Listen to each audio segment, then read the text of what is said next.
Russian drones saturate Ukrainian skies. August 12, 2025, on the strained eastern front near Zaporizhia, Russia unleashes an assault unlike anything seen before. 180 drones, 120 T-90 tanks, and 1,500 of Moscow's most disciplined infantry surge toward 3 Ukrainian cities.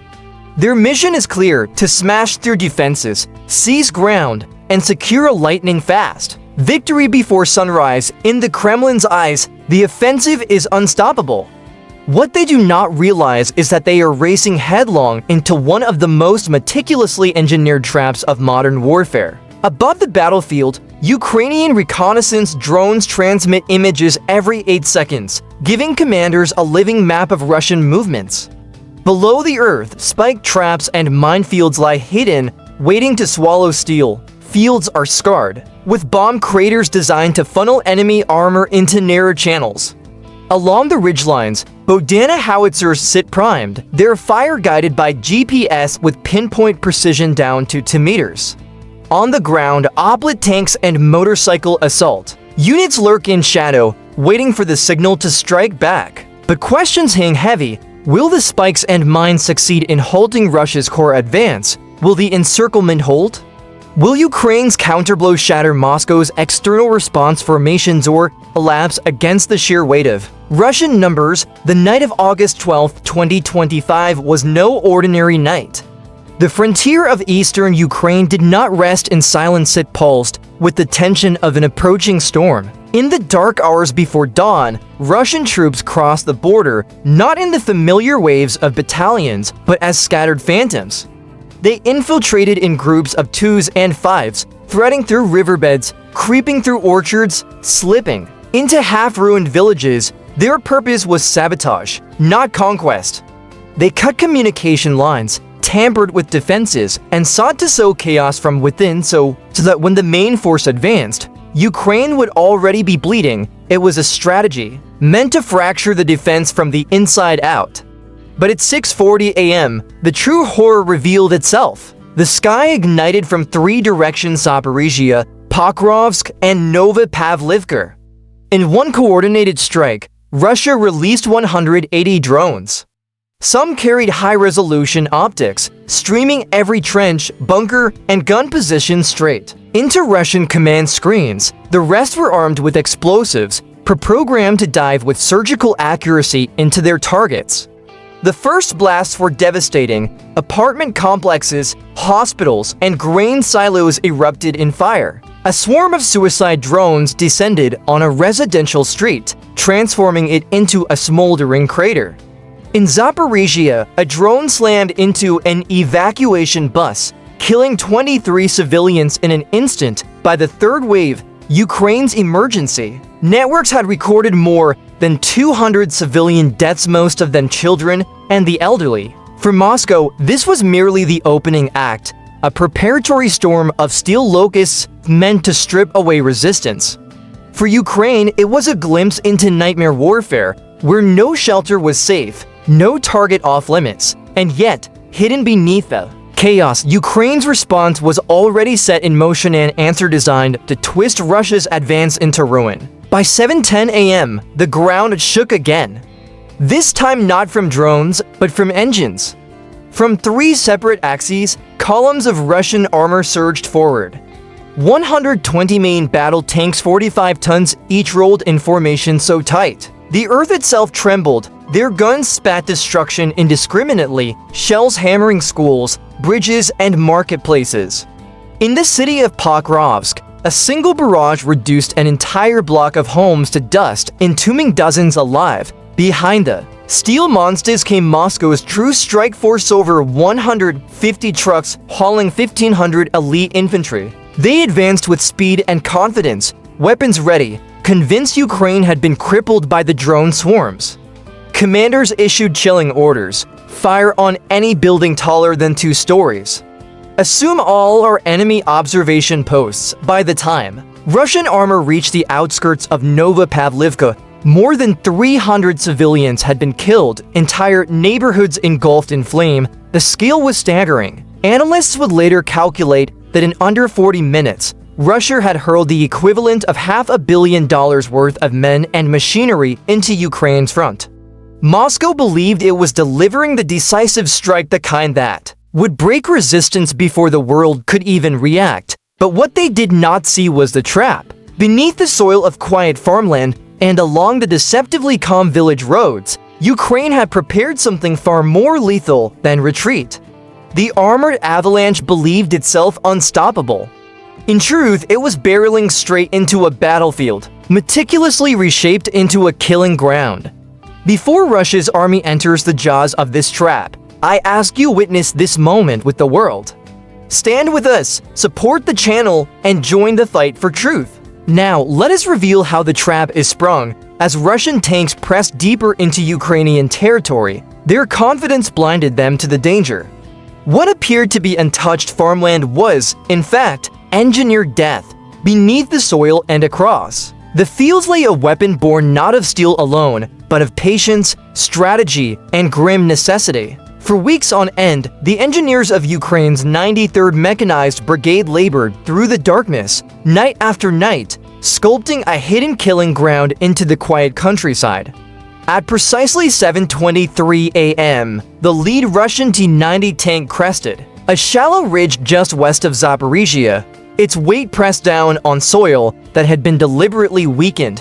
What looked like firm earth collapsed in an instant, giving way to a concealed chasm nearly 20 feet deep. The massive machine plunged downward, landing squarely on a bed of buried anti-tank charges. A violent blast erupted, ripping open its armored shell and hurling the turret high into the sky 35 feet before it came crashing back in flames. This was no accident, but meticulous design. Across 3 miles of farmland, Ukrainian forces had prepared a labyrinth of such pits and snares, each intended to obliterate armored vehicles the moment they entered. Some were seeded with explosives to ensure detonation on impact. Others were lined with steel spikes engineered to shred tracks and cripple crews. Between these were scattered smaller death traps meant for men on foot, narrow trenches bristling with sharpened stakes pointing upward. Russian infantry who leapt from their vehicles to regroup fell into them with dreadful precision, their cries smothered beneath the smoke and dust. In this span of just 6 minutes, at least 11 Russian tanks were destroyed or rendered useless without Ukraine having fired a single shot. As the assault pressed on, 120 Russian tanks rolled into the mud-laden front lines. Panic rippled through their columns. Confused radio chatter exploded across the waves, some units begging for orders to withdraw, others insisting they push ahead, but escape routes had been carefully manipulated. The apparent safe corridors were illusions, deliberately left open to funnel enemy armor into kill zones. And just as the confusion reached its peak, Ukraine unleashed the next stage of its trap. From hidden positions, a line of armored vehicles stirred. Engines roared to life, cannons locked onto targets. The battlefield was about to shift from entrapment to slaughter. By 7:05 a.m., the once proud Russian spearhead was no longer a cohesive formation, but a scattering of crippled machines and disoriented soldiers. Tank crews abandoned their steel shells, infantry scrambled from burning transports, and officers shouted clashing commands over radios already choked with interference. The pitfall fields, combined with precisely timed strikes, had split the attack in two. Now came the pursuit and the annihilation. Out of concealed staging grounds thundered hundreds of Ukrainian motorcycle detachments. These were not civilian rides, but war-modified machines, lightweight combat bikes armored with reinforced panels, fitted with thermal scopes on the handlebars, and weapon mounts for grenade launchers and machine guns. Their power lay in velocity. Able to tear across rough farmland at more than 70 miles per hour, they raced after fleeing Russians, weaving through wreckage and smoke trails. Soldiers who thought they had found an escape route suddenly faced motorcycles swarming from every direction, unleashing suppressive bursts and tossing grenades into ditches where infantry tried to crawl out of sight. Nor had Ukraine forgotten Moscow's infiltration squads. Before the main offensive, Russia had seated dozens of small strike teams, 2 to 5 soldiers each tasked with slipping behind the lines to sow chaos. But with the larger assault collapsing, their covert mission became a death sentence. Ukrainian reconnaissance drones, already thick in the skies, tracked their body heat as they hid in barns, irrigation canals, and abandoned homes. Precision-guided mortar eliminated them one by one. In the town of Nova Pavlivka alone, 11 infiltration teams were eradicated in under 20 minutes, their rifles shattered and positions reduced to craters. By 7:20 a.m., the battlefield was transformed into a slaughterhouse with no avenues of retreat. Russian stragglers clinging to their disabled vehicles soon found themselves encircled by Oplet tanks advancing without pause, barrels leveled. A few units attempted to wave improvised white flags, but the chaos of Ukrainian artillery fire from Bodana batteries cut off any hope of organized surrender. Casualties escalated at a staggering pace. In less than 40 minutes, nearly 70 armored vehicles had been destroyed or disabled, and more than 600 Russian troops were eliminated, killed, captured, or too injured to fight on. The motorcycle raiders alone captured over 150 prisoners, chasing them down in open fields like hunters driving prey. What Russia had once regarded as clever infiltration tactics had, under unblinking drone surveillance, turned into traps of their own making. Columns of smoke rose over the outskirts of Zaporizhia as Ukrainian commanders transmitted a stark, simple message across secure channels: the enemy is broken. Press forward, the Russian offensive intended to capture 3 cities before sunrise had instead bled itself dry before even breaching Ukraine's first defensive ring. And yet, the morning's deadliest are still lay ahead. By 7:45 a.m., the battlefield was no longer a clash of armies, it was a graveyard. What Moscow had launched as a bold strike had disintegrated into wreckage, bodies, and fireproof of Ukraine's merciless preparation and unbroken will. With a force of 180 drones, 120 tanks, and 1,500 elite infantry, Russia launched what was meant to be a decisive strike. Yet in less than 90 minutes, that force was shattered beyond recognition. Satellite images taken in the aftermath revealed the staggering cost: a corridor of destruction nearly 3.5 miles long, filled with twisted steel, burning wreckage, and smoking craters. Fields that only hours earlier had been quiet. Farmland were now gouged and scarred, each crater a grave for armored vehicles or entire squads of soldiers who had been swallowed alive. The losses inflicted on Moscow were catastrophic. Of the 120 tanks that rumbled into Ukraine, 42 were reduced to blazing husks, 23 more left abandoned, their crews either dead or fleeing on foot. Of 150 military trucks, more than half, over 80, were obliterated, many consumed by fire with their cargo of soldiers trapped inside. Ukrainian estimates reported over 1,500 Russian casualties in the span of just 85 minutes, 610 confirmed killed, 290 gravely wounded, and 150 taken prisoner. In raw terms, an entire regiment had ceased to exist in less time than it takes to play a single football match. The infiltration tactic that was supposed to provide Russia with the upper hand fared no better. At least 37 Russian infiltration squads, each consisting of 2 to 5 men, slipped across the border overnight. By dawn, 31 had been wiped out entirely. The remaining 6 were quickly scattered and captured. Not one infiltrator accomplished his mission. For the Kremlin, the timing could not have been worse.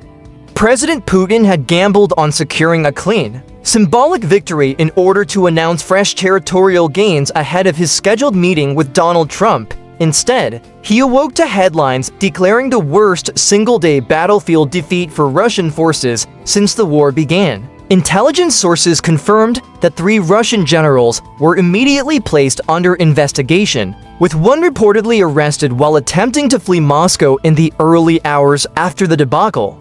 And yet, amid the carnage, one image pierced through the haze of statistics. Near the ruins of Novopavka, a Ukrainian soldier was photographed offering his water flask to a barely conscious Russian teenager. The boy, his face scorched by fire, was just 19 years old. That picture spread around the globe in hours, reminding the world that behind every number 610 dead, 290 wounded, 150 captured were human lives abruptly consumed by the machinery of war. Military analysts across NATO called the ambush nothing short of a doctrinal earthquake. What unfolded was not a battle of raw firepower, but a blending of old-world ingenuity with modern technology, pits, spikes, and camouflage interwoven with precision drones and artillery. This seamless coordination of traps and firepower created something unseen in modern warfare. What crushed Russia's advance was not overwhelming strength, but foresight, preparation, and engineering. The numbers made the lesson undeniable. Ukraine had invested less than $20 million in mines, drones, and artillery shells to mount the counterattack.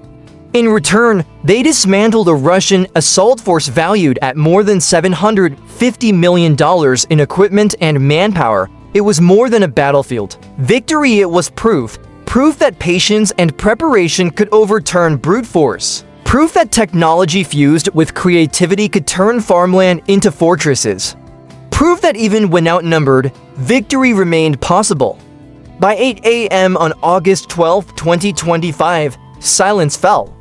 The Great Russian Offensive had collapsed. In under 90 minutes, over 1,000 Russian lives, 200 vehicles, and $750 million in war material had been erased faster than the time it takes to finish breakfast. From that silence, the world was reminded of a truth no statistic can obscure. Real power is not measured by the weapons you unleash, but by the wisdom, courage, and humanity of those who defend. The Battle of August 12, 2025 will be remembered not for its length, but for its clarity.